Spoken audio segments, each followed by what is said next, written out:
Share மார்க்கெட்டுங்கிறது நம்மளுக்கு நண்பன் கிடையாது, நமக்கு வந்து விரோதி. இதை வச்சு நான் ட்ரேட் பண்ணி என்னுடைய கிரெடிட் கார்டு பில் கட்ட முடியுமா? எதிர்பார்ப்பு இல்லாமல் வந்தால் இங்கே வந்து நம்ம ஜெயிக்க முடியும். எனக்கு பணம் வேணும், அந்த தேடல் மட்டும்தான் இங்கே இருக்கே தவிர, சிலர் 1 லட்ச ரூபா தான் வச்சிருப்பாங்க, ஆனால் 1 லட்ச ரூபா வேணும்னு எதிர்பார்ப்பாங்க. அப்போ வாய்ப்பு இல்லாத இடத்துல போய் வாய்ப்பு எதிர்பார்க்கிறவங்க என்ன பண்ணுவாங்கன்னா, அப்போ இவங்கெல்லாம் ஃபுல் டைம் ட்ரேடராக வர முடியும்னா கண்டிப்பாக வரவே முடியாது. தோல்வியை ஃபஸ்ட்டு நம்ம ஏற்றுக்கக்கூடிய மனப்பான்மை கொண்டு போயிட்டோம் அப்படின்னா வெற்றி அப்படிங்கிறது நிரந்தரம் நமக்கு கிடைக்கும்.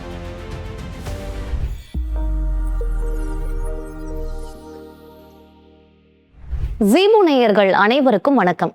நீங்கள் புதுசாக ட்ரேடிங் ஸ்டார்ட் பண்ணணும் அப்படின்னு நினச்சிட்டு இருக்கீங்கன்னா உங்களுக்கு சில விதமான குழப்பங்கள் இருக்கும். ட்ரேடிங் ஸ்டார்ட் பண்ணலாமா வேண்டாமா, இல்லை பணம், நேரம், கல்வி, இதில் எது ரொம்பவே முக்கியம் அப்படின்னு நிறைய விதமான சந்தேகங்கள் உங்களுக்கு இருக்கும்.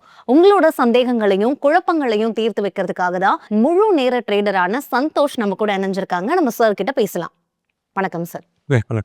சார், இப்போ புதுசாக ட்ரேடிங் ஸ்டார்ட் பண்ணணும் அப்படின்னு நினைக்கிறவங்களுக்கு நேரம், பணம், கல்வி, இது 3ல் எது ரொம்ப முக்கியம்? ஏன் சார் அது? ஆப்ஷன்ஸ் ட்ரேட் பண்ணுறவங்களுக்கு இந்த 3மே ரொம்ப முக்கியம். ஆனால் இப்போ தற்காலத்தில் அவங்க என்ன பண்ணுறாங்க அப்படின்னா, நான் பணம் வச்சுருந்தாலே போதும், நான் ட்ரேடராக மாறிடலாம் அப்படின்னு நினச்சி வரவங்க தான் இங்கே அதிகம். அப்போது பணம் மட்டும் இங்கே ஒரு பொருள் கிடையாது. நமக்கு மார்க்கெட்டை பற்றி ஒரு நாலேஜ் வேணும். அதாவது மார்க்கெட்டில் என்னெல்லாம் நடக்குது, எப்படியெல்லாம் பண்ணலாம் அப்படிங்கிறது வேணும். அதுக்கப்புறம் டைம். அப்போ இந்த 3மே ஒருங்கிணைக்கிறது ரொம்ப ரொம்ப முக்கியம். ஓகே, 3மே நமக்கு வந்து தேவை அப்படின்னு சொல்கிறீங்க. இப்போ அடுத்ததான் வந்து அந்த ட்ரேடிங் ஸ்டார்டிங் அவங்க பண்ணும்போது என்னென்ன மிஸ்டேக்ஸ்லாம் அவங்க வந்து பண்ணுறாங்க சார்? எதெல்லாம் அவங்க ஸ்டார்டிங்கில் வந்து கவனித்து எதெல்லாம் அப்போவே அவங்க சரி பண்ணணும்? ட்ரேடிங்கில் வரும்போது அவங்க அனுபவம் அப்படிங்கிறது ஒன்றும் இல்லை. இப்போ தியரட்டிக்கலாக பார்த்தீங்கன்னா, இப்போ நான் நீச்சல் அடிப்பது எப்படி அப்படின்னா, நான் நீச்சல் அடிப்பது எப்படிங்கிறத வந்துட்டு தியரட்டிக்கலாக நான் படிச்சுட்டு நான் வந்துட்டு நீச்சல் அடிக்க முடியாது. அப்போது ப்ராக்டிக்கலான விஷயங்கள் செயல்படணும். அப்போ அதே மாதிரி இங்கே ப்ராக்டிக்கல் ப்ராப்ளம்ஸ் நிறைய இருக்குது.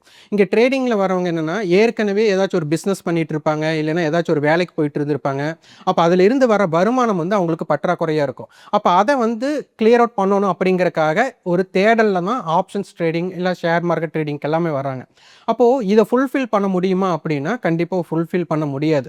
ஏன்னா அவங்க வந்து இதுவரை வந்துட்டு அவங்க ஒரு பிஸ்னஸில் இருந்திருப்பாங்க, வேலைக்கு போயிட்டு இருப்பாங்க, அதில் அவங்களுக்கு நிறைய அனுபவம் கிடைக்கும். ஆனால் இங்கே வந்து ஒரு அனுபவமே இல்லாத இடத்துல வந்துட்டு ஒரு எல்லாரும் பார்த்தீங்கன்னா ஒரு பொதுவாக ஒரு விபத்து மாதிரி தான் உள்ளேயே வந்திருப்பாங்க. ஷேர் மார்க்கெட்டுக்குள்ளேயே வந்துட்டு யாராச்சும் அவங்க ரிலேஷன் பண்ணியிருப்பாங்க, இல்லை ஃப்ரெண்ட்ஸ் பண்ணியிருப்பாங்க.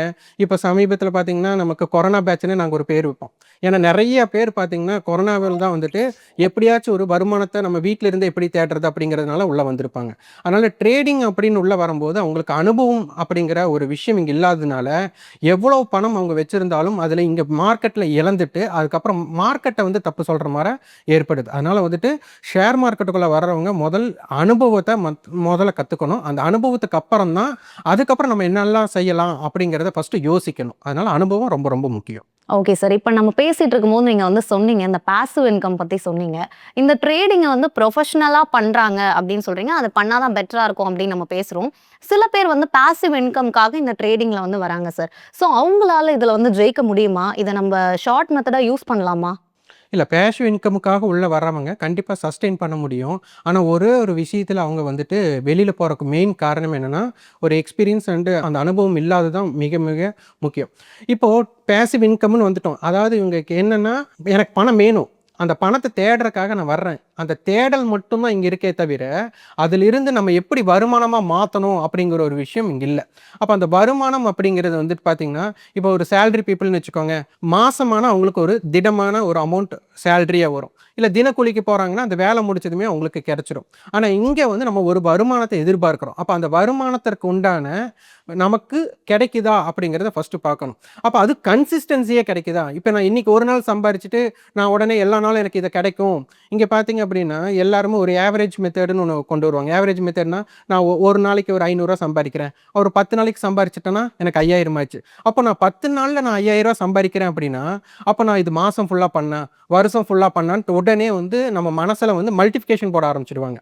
இதுதான் மிக மிக முக்கியமான தப்பே. அப்போது இதில் என்னோட முதலீட்டுக்கு எவ்வளோ ரிட்டர்ன் எடுக்க முடிஞ்சுது, எவ்வளோ எடுக்க முடியல, இதை கன்சிஸ்டன்சியை எடுக்க முடியுமா அப்படிங்கிறத கொண்டு வரணும். இந்த ப்ரொஃபஷனல் ட்ரேடர் அப்படின்னு கொண்டு போகிறவங்க என்ன பண்ணுவாங்கன்னா கன்சிஸ்டன்சி. அவங்க வந்து ஒரு விஷயத்துக்கு ஆசைப்பட மாட்டாங்கன்னா ஆசைப்பட்டு தான் மார்க்கெட்டுக்குள்ளே வந்திருப்பாங்க. ஆனால் மார்க்கெட் கொடுக்குறதையெல்லாம் நான் எடுத்துக்கணும் அப்படின்னு அவங்க நினைக்க மாட்டாங்க. என்னுடைய கேபிட்டல் இவ்வளோ, என்னுடைய டைம் இது. இதில எனக்கு வாய்ப்பு கிடைச்சா நான் பண்றேன். இல்லையா நான் தவிர்த்துறேன் அப்படின்னு போயிடுவாங்க. ஆனா இந்த பேசிவ் இன்கம்க்காக வர்றவங்க, இது கண்டிப்பா அது சம்பாரிச்சே ஆகணும் அப்படிங்கிறக்காக என்ன பண்ணுவாங்கன்னா, வாய்ப்பே இல்லாத இடத்துலயும் அவங்க வந்து முயற்சி பண்ணுவாங்க. அந்த முயற்சி பண்றது என்ன ஆகும்னா, அது பண இழப்பு ஏற்படும். அதுக்கப்புறம் வந்து அடிக்ஷன்குள்ள போயிடுவாங்க. அதுக்கப்புறம் ஷேர் மார்க்கெட்ட விட்டு வெளியில போயிடுவாங்க. அதனால பேசிவ் இன்கம்ன்ட்டு வர்றக்காக தான் நம்ம பண்றோம். ஆனா அத தெரிஞ்சுக்கிட்டு கிடைச்ச வாய்ப்பு மட்டும் பயன்படுத்தணுமே தவிர, எல்லா வாய்ப்பையும் பயன்படுத்தக்கூடாது. இதுதான் புரொஃபஷனல் ட்ரேடருக்கும் அந்த பேசிவ் இன்கம் மட்டும் எனக்கு வேணும் அப்படின்ட்டு வரவங்களுக்கு உண்டான வித்தியாசமே. ஓகே. அப்ப நீங்க சொல்றத வச்சு பார்க்கும்போது, ஒரு ப்ரொஃபஷனல் ட்ரேடிங் வந்து பண்ணும்போது சக்சஸ்ஃபுல் ஆகலாம். பட் ஒரு பாசிவ் இன்கமா அத ட்ரை பண்ணும்போது, கொஞ்சம் கேரோட தான் அத பண்ணணும் அப்படின்னு சொல்றீங்க. இல்ல அது என்ன கேர் அப்படின்னா, நமக்கு வந்துட்டு எல்லா டைமும் எல்லாமே கிடைக்காது. அப்ப சில டயத்துல ஒரு ட்ரேடிங்ல வந்துட்டு ஒரு ஆப்பர்ச்சுனிட்டில ஒரு பிக் ப்ராஃபிட் கிடைச்சிருக்கலாம். இல்ல லாஸ் கிடைச்சிருக்கலாம். இது எல்லாம் ஓவராலா ஆவரேஜ் பண்ணும்போது என்ன ஆகும்னா, அதான் கன்சிஸ்டன்சின்னு சொல்லுவோம். அப்போ இது வந்து வின்னிங் ப்ராபபிலிட்டின்னு சொல்லுவாங்க. இப்ப நம்ம ஒரு 10 ட்ரேடு பண்றோம் அப்படின்னா, இதுல என்னோட ரிஸ்க் என்ன? ரிவார்ட் என்ன? அப்ப இத ரொம்ப லாங் ரன் கொண்டுபோது என்ன வருது? அப்படின்ட்டு ஒரு ப்ரொஃபஷனல் ட்ரேடர் வந்து ஒரு சிஸ்டமேட்டிக்கா அவங்களுக்குள்ள ஒரு பிரிப்பேர் பண்ணிக்குவாங்க. அப்போ இதுல அவங்களுக்கு எந்த ப்ராப்ளம் வராது. ஆனா பேசிவ் இன்கம் வரும்போது என்ன ஆகும்னா, நமக்கு வந்து அதர் இன்கம் ஜெனரேட் பண்றதுக்காக வந்தாங்களா, அவங்களுக்கு வந்துட்டு உடனே ஒரு ப்ராஃபிட் கிடைச்சா அது ஒரு மாரி ரியாக்ட் பண்ணுவாங்க. லாஸ் வந்து ஒரு ரியாக்ட் பண்ணுவாங்க. அப்ப லாஸ் ஆனதுக்கப்புறம் என்ன பண்ணுவாங்கன்னா, விட்டத பிடிக்கணும் அப்படிங்கிறதுக்காக அது வேற மாரி விஷயங்கள்ல போய் அவங்க வந்துட்டு என்னன்னா, மார்க்கெட் விட்டு வெளியில போறக்கு ஒரு வாய்ப்பாயிரும். அதனால பேசிவ் இன்கம் இதில ஜெனரேட் பண்ண முடியும். ஆனா பேசிவ் இன்கம்க்காக உள்ள வரவங்க அத தவறா அணுகக்கூடாது. Okay sir. இப்ப நீங்க வந்து சொல்றத வச்சு பார்க்கும்போது, எஜுகேஷன் வேணும், எக்ஸ்பீரியன்ஸ் வேணும், கன்சிஸ்டன்சி வேணும் அப்படின்னு சொல்லியிருக்கீங்க. ஸோ இந்த எக்ஸ்பீரியன்ஸ் நம்ம கெயின் பண்ணிக்கிறதுக்கு எவ்ளோ காலகட்டம் ஆகும் சார்? எவ்ளோ நாட்கள்ல நம்மளால கத்துக்க முடியும்? இல்ல வருடங்கள் ஆகுமா? இல்ல டைம் ஃபேக்டர் அப்படிங்கிறது நம்ம எடுத்துக்கிற ஒரு விஷயம் தான். ஒவ்வொருத்தருக்கும் ஒவ்வொரு திறன் இருக்கும். இப்போ ஒரு விவசாயம் பண்றாங்கன்னு வச்சுக்கோங்க. விவசாயத்தில ஒரே கால சூழ்நிலையில ஒவ்வொன்னும் பண்ண முடியாது. ஒவ்வொரு கால சூழ்நிலையில ஒவ்வொரு ப்ராடக்ட்ட வந்துட்டு விவசாயம் பண்ணுவாங்க. அப்ப அதுபோல இங்க ஷேர் மார்க்கெட்ல பலவிதமான சூழ்நிலைகள் இருக்கும். அந்தந்த சூழ்நிலைக்கு ஒவ்வொரு மாரி ரியாக்ட் பண்ணுவாங்க. இப்ப நம்ம ஆப்ஷன்ஸ் ட்ரேடிங் மட்டும் நம்ம பேசுறதுனால, அதுல வந்து பார்த்தீங்கன்னா, ஆப்ஷன்ஸ் பையர்ஸ், ஆப்ஷன்ஸ் செல்லர்ஸ்ன்னு 2 வகையா பிரிப்பாங்க.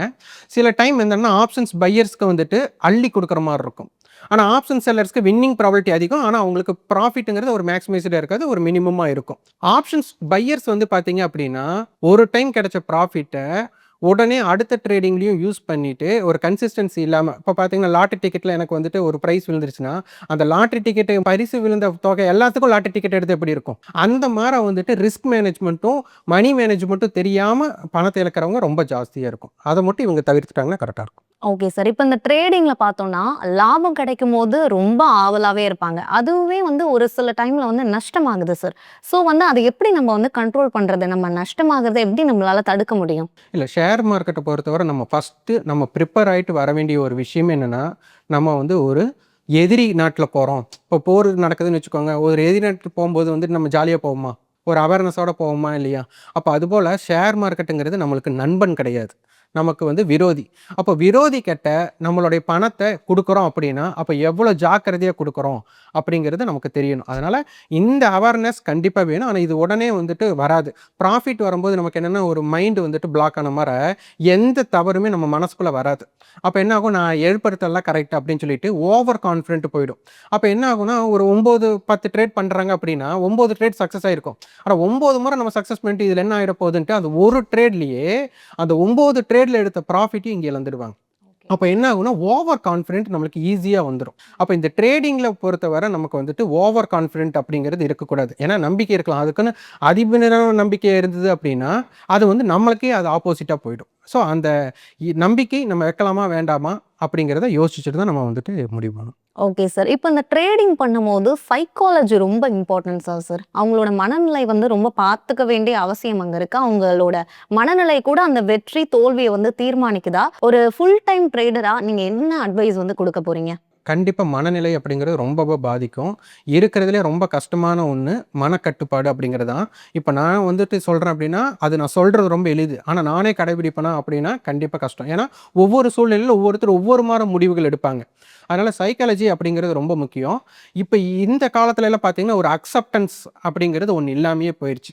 அதாவது எது நடந்தாலும் ஏற்றுக்கொள்ளக்கூடிய மனப்பான்மை அப்படின்னு சொல்லுவாங்க. அது ரொம்ப ரொம்ப வேணும். இங்க வெற்றி அப்படின்னு வரும்போது ஈஸியா எடுத்துக்குவாங்க. ஆனா ஒரு தோல்விங்கிறது வந்துட்டு ஈஸியா எடுத்துக்க மாட்டாங்க. இப்ப நடந்து போயிட்டுருக்கோம். ஏதாச்சும் விழுந்துட்டோம் அப்படின்னு வச்சுக்கோங்க. யாரும் பார்க்கறக்கு முன்னாடி எந்திரிக்கணும்னு தான் நினைப்பாங்க. ஆனா எல்லாரும் பார்க்கறக்கு முன்னாடி நம்ம எந்திரிக்கிறோம். எந்திரிச்சு நம்ம வெற்றி பண்றோம் பார்த்தீங்களா? அதுதான் ரொம்ப ரொம்ப முக்கியம். அதனால தோல்விங்கிறது இல்லாம இப்ப வாழ்க்கையே எடுத்துக்கிறோம். எல்லாமே நல்லதா நடந்துருமா? எல்லாமே கெட்டதா நடந்துருமா? எல்லாமே ஈவனா தான் நடக்கும். அதனால வந்துட்டு தோல்விய ஃபர்ஸ்ட்டு நம்ம ஏத்துக்கக்கூடிய மனப்பான்மை கொண்டு போயிட்டோம் அப்படின்னா, வெற்றி அப்படிங்கிறது நிரந்தரம் நமக்கு கிடைக்கும். Okay sir. இப்போ வந்து தொடர்ந்து இந்த ட்ரேடிங்ல வந்து தோல்வி அடைவாங்கல்ல சார். ஸோ அவங்களோட ஸ்ட்ராட்டஜிக்கல் மெத்தட் ஏதாவது தப்பா இருக்குமா? இல்ல அவங்களோட எக்ஸ்பீரியன்ஸ் வந்து அங்க கம்மியா இருக்குமா? நீங்க ஆல்ரெடி அங்க சொல்லியிருந்தீங்க, எக்ஸ்பீரியன்ஸ் கம்மியா இருந்தா பண்ண முடியாது. ஸோ அவங்களோட என்ன சேஞ்சஸ் அவங்க பண்ணணும்? அந்த ஸ்ட்ராட்டஜி ஏதாவது அவங்க மாத்தணுமா? இல்ல அந்த நீங்க சொன்ன மாரி மனநிலை பாதிக்கப்படுது. அதுவும் ஒரு ரீசனா இருக்குமா? அவங்க அவங்க கிட்டயே ஒரு ஸ்ட்ராட்டஜி இருக்கு. இப்ப நீங்க சொன்னீங்கல்ல, தொடர்ச்சியா ஒரு தோல்வி நடக்குது அப்படின்னு சொன்னீங்கல்ல. அப்போ ஒரு தோல்வி தொடர்ச்சியா நடக்குதுன்னா, ஏதோ ஒரு காரணத்துக்காக தான் நடந்திருக்கும். இந்த தோல்வி நடக்கிறவங்க என்ன பண்ணணும்னா, தோல்வி ஆயிருச்சுன்னு சொல்லிட்டு, அவங்க மனசு விரக்தி அடைஞ்சு வெளியில போக தான் பார்ப்பாங்க. அப்ப அவங்க பண்ணுனது தப்பு அப்படிங்கிற ஒரு விஷயம் தெரிஞ்சிருக்கு. அப்ப அந்த தப்பு என்ன பண்ணாங்களோ, அந்த தப்ப பண்ணாம விட்டுட்டாலே அந்த தப்பு வராதா? அப்ப என்னன்னா, அவங்க பண்ற ஸ்ட்ராட்டஜி என்னன்னா, இதனால என்ன தப்பு பண்ணாங்கன்னு அவங்க தெரிஞ்சுட்டா, அடுத்து அத செய்யாம விட்டுட்டாலும் அதுவே ஒரு பெஸ்ட் ஸ்ட்ராட்டஜி. ஆனா இவங்க என்னன்னா, ஒரு வேற ஸ்ட்ராட்டஜி போய் தேடுவாங்க. அந்த வேற ஸ்ட்ராட்டஜியே தேட வேண்டாம். அவங்களே ஸ்ட்ராட்டஜி கண்டுபிடிச்சாச்சு. ஏன்னா, தொடர்ச்சியா ஒரு தப்பு பண்ணங்காட்டி தான் அது நடந்திருக்கு. நஷ்டம் அப்படி நடந்திருக்கு. அப்போ அத பண்ணாம விட்டுட்டாலே போதும். நமக்கு அது வேற மாரி கொண்டு போய்க்கலாம். அப்போ அத வந்துட்டு மாத்தி யோசிச்சாலே போதும். அவங்க கிட்டயே இருக்கு. அதனால ஸ்ட்ராட்டஜி அப்படிங்கிறது வந்து ரொம்ப ரொம்ப முக்கியம். Okay sir. இப்ப நான் வந்து ஒரு ஃபுல் டைம் ட்ரேடரா வந்து ஆகப் போறேன். அப்டின்னா என்னென்ன பாயிண்ட்ஸ் வந்து நான் வந்து ரிமெம்பர் பண்ணிக்கணும்? என்னென்ன ஸ்ட்ராட்டஜிஸ் நான் யூஸ் பண்ணணும்? என்னென்ன கிரைட்டீரியாஸ் நான் சூஸ் பண்ணணும்? அத பத்தி சொல்லுங்க. ஒரு ஜெனரல் அட்வைஸா பார்த்துட்டு இருக்க வியூவர்ஸ்க்கும் சேர்த்து சொல்லுங்க சார். இல்ல சார். ஃபுல் டைம் ட்ரேடர் அப்படின்னு வந்தாச்சு. அப்போ ஃபுல் டைம் ட்ரேடர்னாலே அவங்க என்ன பண்ண போறாங்க, ஃபுல்லா ட்ரேட் தான் அவங்க பார்க்க போறாங்க. வேற எதையும் பார்க்க போறது கிடையாதுன்னாச்சு. இதுல மிக முக்கியம் என்னன்னா, உங்களுக்கு வருமானம் அப்படிங்கிறது இதர வருமானம் இருக்கா அப்படிங்கிறது பார்க்கணும். ஏன்னா ஒரு ஒரு கண்டிப்பா ஒரு நிதி நிலையில தான் பாதிக்கப்பட போறாங்க. இப்போ எனக்கு வந்துட்டு நான் வந்துட்டு ஒரு விஷயத்த செய்ய போறேன் அப்படின்னா, எனக்கு ஒரு ரஷ் அப் இருக்கக்கூடாது. எனக்கு வந்துட்டு இல்ல எனக்கு மாசம் வந்துட்டு ரூ. 1,00,000 வேணும் அப்படின்னு ஒருத்தருக்கு இருக்கு. இல்ல ஒருத்தருக்கு 50,000 வேணும்னு இருக்கும். ஒருத்தருக்கு 10,000 வேணும்னு இருக்கும். அப்ப அந்தந்த தகுந்த மாரி இங்க எடுக்க பார்ப்பாங்க. ஏன்னா அவங்க பிசினஸ் பண்ணியிருக்கலாம், அத விட்டுட்டு வந்திருக்கலாம். இல்ல சேலரிட் பீப்பிளா இருக்கலாம், அத விட்டுட்டு இங்க வந்திருக்கலாம். அப்ப எல்லாத்தையும் விட்டுட்டு வந்தா அத எங்க எடுக்கணும்? இங்க ட்ரேடரா அவங்க மாறியாச்சுன்னா, அந்த வருமானத்த இங்க எடுக்க வேண்டிய கட்டாயம் இருக்கு. அப்போ அவங்களுக்கு ஒரு அழுத்தம் வந்துரும். அப்போ ஃபுல் டைம் ட்ரேடரா மாறுறாங்க அப்படின்னா, முதல் வந்துட்டு எந்த அழுத்தங்களும் இருக்கக்கூடாது. எனக்கு வந்து இவ்வளோ சம்பாரிச்சே ஆகணும் அப்படிங்கிற மாரி எந்த கட்டாயமும் இருக்கக்கூடாது. அப்போ அதற்கு உண்டான வருமானத்த முதல் ஏற்பாடு பண்ணிக்கணும். இப்ப அந்த இதர வருமானம்னா, அது எப்படி வேணாலும் இருக்கலாம். அவங்க வேற ஒரு தொழில்ல முதலீடு பண்ணியிருக்கலாம். அப்ப அது முதலீடு பண்ணும்போது இவங்க இல்லாம அந்த முதலீடுல ரிட்டர்ன் வரலாம். அப்ப இவங்களுடைய தலையீடு அங்க தேவையில்ல அப்படிங்கும்போது, அப்ப இவங்க வேற வேலைய பார்க்கலாம். அப்ப அந்த மார இவங்க ஒரு ஃபுல் டைம் ட்ரேடரா மாறுறவங்க அப்படிங்கும்போது, நமக்கு ஒரு ஃபினான்ஸ் ரீதியா முதல் வந்து ஒரு அழுத்தம் இருக்கக்கூடாது. அப்படி அழுத்தம் இல்லைனாலே என்ன ஆகும்னா, நம்ம ஃப்ரீயா எந்த விஷயம் வேணாலும் நம்ம செய்யலாம். அப்ப எனக்கு இன்னைக்கு வந்துட்டு என்னுடைய வருமானத்துக்கு, நான் என்னுடைய செலவுக்கு நான் இந்த ஒரு நாளைக்கு நான் 10,000 எடுக்கணும். ஒரு நாளைக்கு 5,000 செலவு வேணும். எனக்கு ஒரு மாசம் 1,00,000 வேணும். அப்படின்னு சொல்லிட்டு எதிர்பார்ப்பு இல்லாம வந்தா, இங்க வந்து நம்ம ஜெயிக்க முடியும். இல்ல நமக்கு இந்த இவ்வளோ அமௌண்ட் வேணும். இப்ப பார்த்தீங்கன்னா, லாஸ்ட் வீக் வந்துட்டு எனக்கு ஒருத்தர் கால் பண்ணியிருந்தாரு.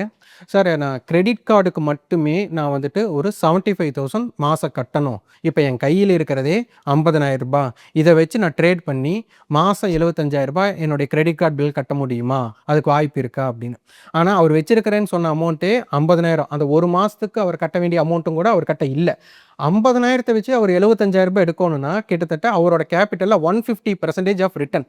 அப்போ அந்த 150% ரிட்டர்ன எல்லா மாசம் அவர் எடுக்கணும்னா, அப்ப யோசிச்சு பாருங்க. அப்ப என்ன மாரி யோசிக்கிறாங்கன்ட்டு. அப்போ இது வாய்ப்பு இருக்கா? அப்படின்னு கேட்டா கண்டிப்பா இல்ல. அப்ப இவங்கலாம் ஃபுல் டைம் ட்ரேடரா வர முடியுமானா, கண்டிப்பா வரவே முடியாது. ஏன்னா இவங்க வந்துட்டு விட்டத பிடிக்கணும், வேற செலவ அணுகணும் அப்படின்ட்டு வர்றவங்க. அப்ப இந்த மாரி இருக்கிறவங்க ஜெயிக்க முடியாது. ஃபுல் டைம் ட்ரேடரா வரவங்க ஷேர் மார்க்கெட்ட பத்தி எல்லாம் தெரிஞ்சிருக்கணும். அதே மார இதுல கிடைக்கிறத நான் எடுத்துக்குவேன். எனக்கு இவ்வளோ வேணும் அப்படிங்கிற எதிர்பார்ப்பு இருக்கக்கூடாது. அப்போ வாய்ப்பு இல்லாத இடத்துல போய் வாய்ப்பு எதிர்பார்க்கிறவங்க என்ன பண்ணுவாங்கன்னா, அந்த வாய்ப்ப இழந்துருவாங்க. அப்போ எனக்கு வாய்ப்பு கிடைக்குது. அந்த வாய்ப்ப மட்டும் நான் பயன்படுத்தி எடுத்துக்கிறேன் அப்படிங்கிறவங்க, நீண்ட நாள் வந்துட்டு ட்ரேட் பண்ண முடியும். அப்போ ஃபுல் டைம் ட்ரேடர் அப்படிங்கிறவங்களுக்கு நிதி சுமை கண்டிப்பா இருக்கக்கூடாது. நிதி சுமை இல்லாம நம்ம வந்துட்டு ஃப்ரீயா ட்ரேட் பண்றேன் அப்படின்னா, என்கிட்ட கேப்பிட்டல் இருக்கு, என்கிட்ட டைம் இருக்கு. நான் நினைச்சா பண்ணலாம், இல்ல நினைச்சா பண்ண வேண்டாம் அப்படின்னுலாம் எடுக்கக்கூடிய வாய்ப்புகள் இருக்கிறவங்க ஃபுல் டைம் ட்ரேடரா மாறலாம். சார் இப்ப வந்து நீங்க பேசிட்டு இருக்கும்போது சொன்னீங்க, 150% வந்து வாய்ப்பே இல்ல. ரொம்ப கஷ்டம் முடியாது அப்படின்னு நீங்க சொல்லிட்டீங்க. ஸோ புதுசா அந்த ட்ரேடிங்ல வந்து இன்வெஸ்ட் பண்ணணும் அப்படின்னு நினைக்கிறவங்க, எந்த அளவுக்கு ஒரு ப்ராஃபிட்ட எதிர்பார்த்து இதுக்குள்ள வரலாம்? அவங்க மைண்ட் செட்ட எந்த அளவுக்கு ஃபிக்ஸ் பண்ணிக்கணும்? ப்ராஃபிட்கான பெஞ்ச் மார்க் எந்த அளவுக்கு அவங்க செட் பண்ணி வச்சுக்கலாம் சார்? இந்த லாபத்துக்கு உண்டான வாய்ப்பு அப்படிங்கிறது கண்டிப்பா ஷேர் மார்க்கெட்டுக்குள்ள இருக்கு. ஆனா, அது எவ்வளோ பெர்சன்டேஜ் அப்படிங்கிறது ஒவ்வொருத்தரோட அவங்களோட எக்ஸ்பீரியன்ஸ், அவங்க என்ன எதிர்பார்க்குறாங்க அப்படிங்கிறத பொறுத்து மாறும். இப்போ நம்ம வந்து ஒரு கடன் ஒருத்தர்கிட்ட வாங்க போகிறாங்க அப்படின்னா, இப்போ கடன் வந்து வட்டி ஜாஸ்தி. ஏன்னா பொதுவாகவே என்ன வட்டிக்கு கடன் வாங்குனீங்கன்னு தான் கேட்பாங்க. அப்போ அந்த கடனோட வட்டியை எது வச்சு நம்ம பெஞ்ச் மார்க்காக எடுக்கிறாங்க அப்படின்னா, பொதுவாக பார்த்தீங்கன்னா ஒரு பேங்க் வட்டி தான்.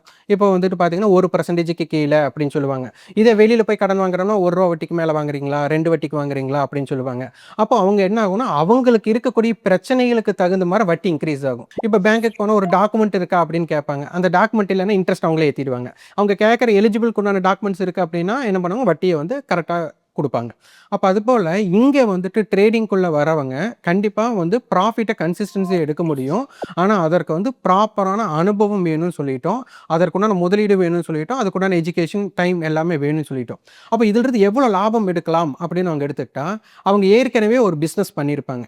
அப்போது ஏற்கனவே இல்லைன்னா அவங்க ஒரு வேலை வாய்ப்புக்கு போயிருப்பாங்க. அப்போ அதை வந்துட்டு இங்கே காம்பன்சேட் பண்ணுறதுக்கு தான் இங்கே வர்றாங்க.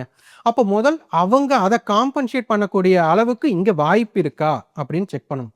இப்போ வந்து ஒரு ரூ. 1,00,000 சம்பளத்துக்கு போயிருக்காங்க அப்படின்னா, அப்போ அந்த ரூ. 1,00,000 இந்த மாதம் நான் எடுக்கணும் அப்படின்னா, எனக்கு ட்ரேடிங் டேஸ்ன்னு எடுத்துகிட்டா ஒரு 20 டேஸ் தான். அப்போ 20 டேஸில் நான் ரூ. 1,00,000 வேணும் அப்படின்னா, அப்போ நான் வந்துட்டு ஒரு நாளைக்கு 20 நாள்னு எடுத்துட்டா ஒரு நாளைக்கு ரூ. 5,000 எனக்கு வேணும் அப்படின்ட்டு.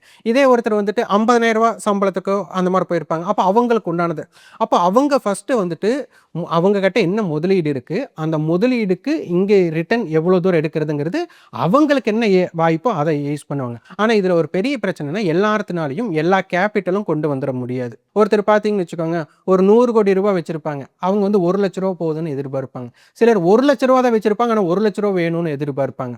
இதுக்கு ரெண்டுக்குமே வித்தியாசம் இருக்குது. 100 கோடி வச்சிருக்கிறவங்க, 1 கோடி வச்சிருக்கிறவங்க அவங்க வந்து 1,00,000 எதிர்பார்க்குறாங்கன்னா அவங்களால ஈஸியாக அதை அட்டன் பண்ண முடியும். ஏன்னா அவங்களுடைய எதிர்பார்ப்பு இந்த இடத்துல கம்மி. ஆனால் நான் ரூ. 1,00,000 வச்சுட்டு மாதம் ரூ. 1,00,000 நான் எடுக்கணும் அப்படின்னா, இருக்கிற 20 நாளில் ஒரு நாளைக்கு கண்டிப்பாக லாஸே ஏற்படாமல் நான் ரூ. 5,000 ப்ராஃபிட் வந்து எடுத்தால் மட்டும்தான் நான் அதை ரீச் பண்ண முடியும். அதனால் எப்போவுமே குறுகிய முதலீடு 50,000 வச்சுட்டு 50,000 எடுக்கிறது, 1,00,000 வச்சுட்டு 1,00,000 எடுக்கிறது அப்படியெல்லாம் யோசிக்கக்கூடாது. அப்போ இங்கே என்னென்னா ஒரு ப்ராப்பரான ஒரு டிசிப்ளின், ஒரு ஸ்ட்ராட்டஜி எடுத்துட்டு இந்த ஸ்ட்ராட்டஜி நான் பின்பற்றேன், இதில் எனக்கு ரிஸ்க்குன்னு வந்தால் இவ்வளோ அமௌண்ட், ரிவார்டுன்னு வந்தால் இவ்வளோ வரும் அப்படின்ட்டு கண்டிப்பாக ஒரு ப்ரொஃபஷனல் ட்ரேடருக்கு தெரியும். அப்போ அதில் இருக்கக்கூடிய கன்சிஸ்டன்சிக்கு என்ன எதிர்பார்ப்பு, அப்போது நான் என்னுடைய ஸ்ட்ராட்டஜிக்கு ஒரு நாளைக்கு ரூ. 2,000 தான் ப்ராஃபிட் பண்ண முடியும் அப்படின்னா, அப்போ என்னுடைய எதிர்பார்ப்பு அதுக்குள்ளே தான் இருக்கணும். இப்போ லாஸ்ட் நான் ஒரு ரூ. 10,000 பண்ணிட்டேன்னு வச்சுக்கோங்க, அப்போ என்னோட ஸ்ட்ராட்டஜியில் ஒரு நாள் ரெக்கவரே ரூ. 2,000னா 5 நாள் நான் வேஸ்ட் பண்ணணுமே. ஏன்னா 5 நாள் தொடர்ச்சியாக நான் 2,000 ப்ராஃபிட் பண்ணால் தான் அந்த 10,000 சரி பண்ண முடியும். அப்போது என்னுடைய வருமானத்தை விட கம்மியாக இருக்கணும் லாஸ். அப்போ அதை ஆவரேஜ் பண்ணி நமக்கு ஒரு ரிட்டர்ன் வரப்போகுது. ஸோ அதனால் வந்து அவங்க கேபிட்டல், அவங்களுடைய ஸ்ட்ராட்டஜி, அந்த ஸ்ட்ராட்டஜிலிருந்து இவங்க எவ்வளோ எதிர்பார்க்குறாங்க, அந்த ரிஸ்க் ரிவார்ட் ரேஷியோன்னு சொல்லுவாங்க. இதை கம்பைன் பண்ணான்னா அவங்களுக்கு என்னென்ன தேவை அப்படிங்கிறது அவங்க முடிவு பண்ணிக்கலாம். Okay sir. இப்போ வந்து நம்ம சில பேரை வந்து பார்த்துருப்போம். எப்படின்னா வந்து அவங்க ட்ரேடிங் பண்றதுக்கு வந்து பயப்படுவாங்க சார். இல்லன்னா வந்து அவங்களுக்கு வேற ஏதாவது வொர்க் இருக்கும், டைம் இருக்காது. ஸோ அவங்க என்ன பண்ணுவாங்க, வேற யார்கிட்டயாவது அந்த அமௌண்ட்ட வந்து குடுத்து அவங்கள வந்து ட்ரேடிங் பண்ணி குடுக்க சொல்லுவாங்க. அப்படி பண்ணலாமா? அது ஓகே ஆகுமா? இல்லை, இருக்கிறதுலே ரொம்ப தப்பான ஒரு விஷயம் என்னென்னா இதுதான். என்னென்னா என்கிட்ட பணம் இருக்குது அப்படின்னு சொல்லியாச்சு, இந்த பணத்தை நான் வந்துட்டு எப்படியாச்சும் வேற ஒரு பிஸ்னஸில் போடணும், ஆனால் அந்த பிஸ்னஸ் எனக்கு தெரியல அப்படிங்கிறக்காக அவங்க என்ன பண்ணுவாங்க, ஒரு பார்ட்னர்ஷிப் மாட்டம் பண்ணிவிட்டு ஒருத்தர் வந்துட்டு முதலீடு பண்ணுவாங்க, ஒருத்தர் வந்து நிர்வாகம் பண்ணுவாங்க. ஆனால் இங்கே வந்து தொழில் கிடையாதுங்க, இது வந்து ஒரு பங்கு சந்தை. இதில் வந்துட்டு நம்ம நினச்சது நடக்கலாம், இல்லை நடக்காமல் போகலாம். அப்போது இதனால என்ன ஆகுனா, ஒருத்தர்கிட்ட நான் பணத்தை கொண்டு போய் கொடுத்துட்றேன், என்கிட்ட பணம் இருக்குன்னு கொடுத்துட்றேன். அவர் வந்து கண்டிப்பாக யாருமே வந்துட்டு பணம் கொடுத்தவங்களுக்கு நஷ்டமாகும்னு நினைப்பாங்களா? நினைக்க மாட்டாங்க. அப்போ அந்த நஷ்டமாகக்கூடாதுன்னு நினச்சிட்டு அவங்க என்ன பண்ணுவாங்க, அவங்களுக்கு லாபம், எதிர்பார்க்கக்கூடிய லாபத்தை கொடுக்கணும்னு நினைப்பாங்க. அப்போ அந்த எதிர்பார்க்கக்கூடிய லாபம் இங்கே கிடைக்கலைன்னா அவங்க என்ன பண்ணுவாங்க, தப்பாக ட்ரேட் பண்ண ஆரம்பிச்சிடுவாங்க. ஏன்னா அவங்களுக்கு ஒரு உறுதி கொடுத்தாச்சு. அப்போ அந்த ஹோப் கொடுத்தாச்சு, அந்த ஹோப்பை ரீச் பண்ணுறதுக்காக அவங்க என்ன பண்ணுவாங்க, தப்பாக நடந்ததுக்கப்புறம் கேபிட்டல் லாஸ் வந்துடும். இப்போ இந்த கேபிட்டல் லாஸ் ஆனதுனால அவங்க 2 பேர்த்துக்கு இந்த பந்தம் கண்டிப்பாக கட் ஆகிடும். அதுக்கப்புறம் பணத்தை ஏன் இழந்தோன்னு இவருக்கு தெரியுமா? கண்டிப்பாக இல்லை. இப்போ ஏதாச்சும் ஒரு லாஸ் ஆகுது அப்படின்னா அந்த லாஸ் ஏன் நடந்ததுன்னு தெரிஞ்சால் நம்ம திருப்பி அந்த தப்பை பண்ண மாட்டோம். இங்கே லாஸ் ஏன் நடந்ததுன்னு நம்மளுக்கு தெரியாது, பணத்தை இன்னொருத்தர் நம்பி கொடுத்துருக்கோம், அவரு நம்ம ஏமாற்றிட்டு போயிட்டாரு, இல்லை அவர் வந்துட்டு பண்ணவே தெரியாமல் கூட வாங்கியிருக்கலாம். அப்போ இந்த மாதிரி இருக்கும்போது மணி ஹேண்டலிங் அப்படின்னு சொல்லுவாங்க, இது வந்து கண்டிப்பாக கூடாது. எதா இருந்தாலும் லாஸோ ப்ராஃபிட்டோ நமக்கு தெரிஞ்சு நம்மளா பண்ணணும். அதில் கிடைக்கக்கூடிய அனுபவம் நமக்கு கண்டிப்பாக வந்துட்டு எக்ஸ்பீரியன்ஸ்டாக மாறிடும். அப்போ ஒரு டைம் தப்பு நடக்கலாம், லாஸ் நடக்கலாம், ஒரு டைம் ப்ராஃபிட் வரலாம். அப்போ ஏன் நடக்குதுன்னு தெரிஞ்சுட்டா அவங்க அதை வச்சு ஒரு பெஸ்ட் ஸ்ட்ராட்டஜியை உருவாக்க முடியும். இன்னொருத்தரை நம்பி பணத்தை கொடுத்துட்டு அதன் மூலியமா ட்ரேட் பண்ணிட்டாங்க அப்படின்னா ஒரு விஷயம் நமக்கு சாதகமாக நடக்கும்போது எந்த தப்புமே இல்லை. ஆனால் நமக்கு பாதகமாக நடக்கும்போது தான் அது பிரச்சனையாக மாறும். அதனால் மணி ஹேண்டலிங் அப்படிங்கிறது கண்டிப்பாக கூடாது. அதுபோக மணி ஹேண்டலிங்கை விட இப்போ பார்த்தீங்கன்னா நிறைய வந்துட்டு எனக்கு என்கிட்ட பணம் இருக்குது, எனக்கு மார்க்கெட் நாலேஜ் இல்லை, யாராச்சும் கால்ஸ் கொடுத்தா பரிந்துரை கொடுத்தா நான் வந்துட்டு சக்ஸஸ் பண்ணிடுவேன் அப்படின்ட்டு வருவாங்க. எல்லாம் பண்ணிடலாம், சக்ஸஸ் பண்ணிடலாம். ஆனால் அது எப்போவாவது ஒரு நாள் தான். அவங்க கொடுத்த கால்ஸ் சரியா தப்பான்னு கூட நமக்கு ஆய்வு பண்ண தெரியல, ரிசர்ச் பண்ண தெரியல அப்படின்னா எப்படி ஹேண்டில் பண்ண முடியும்? அப்போ இருக்கிறதுலேயே ரொம்ப தப்பு என்னென்னா மணி ஹேண்டிலிங் பண்ணக்கூடாது. யார் ஒருத்தர்கிட்ட அட்வைஸ் வாங்கி ரிசர்ச் பண்ணிவிட்டு நான் ரிசர்ச் கால்ஸ் வாங்கி கூட பண்ணக்கூடாது. இப்போ வந்து செபி வந்துட்டு பதிவு பெற்ற பங்காளர், பதிவற்ற பங்காளர்னு சொல்லியிருக்காங்க. ஆனால் யாராக இருந்தாலுமே ட்ரேடிங் அப்படிங்கிறத வந்துட்டு தெரிஞ்சு பண்ணுனா நல்லாயிருக்கும். இன்னொருத்தரை நம்பி செய்யாமல் இருக்கிறது ரொம்ப நல்லது. ஓகே சார், இவ்வளோ நேரமாக நிகழ்ச்சியில் கலந்து கொண்டு புதுசாக ட்ரேடிங் ஸ்டார்ட் பண்ணோம் அப்படின்னு நினைக்கிறவங்க வந்து என்னெல்லாம் பண்ணணும், என்னெல்லாம் பண்ணக்கூடாது, என்னென்ன மிஸ்டேக்ஸ்லாம் அவங்க டெய்லி லைஃப்பில் பண்ணிட்டு இருக்காங்க, யார் மூலயமாவும் போய் பண்ணக்கூடாது, தனியாக வந்து ஒரு இண்டிவிஜுவல் பர்சனாக வந்து அந்த மாதிரி பண்ணணும் அப்படின்னு நிறைய விஷயங்களை வந்து பகிர்ந்துக்கிட்டீங்க. ரொம்ப ரொம்ப நன்றி சார் நிகழ்ச்சியில் பங்கெடுத்து கொண்டதுக்கு. நன்றி.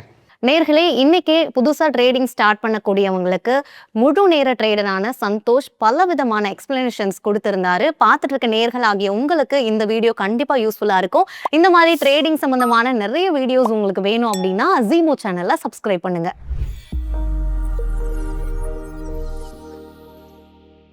Investments in security markets are subject to market risk. Read all the related documents carefully before investing.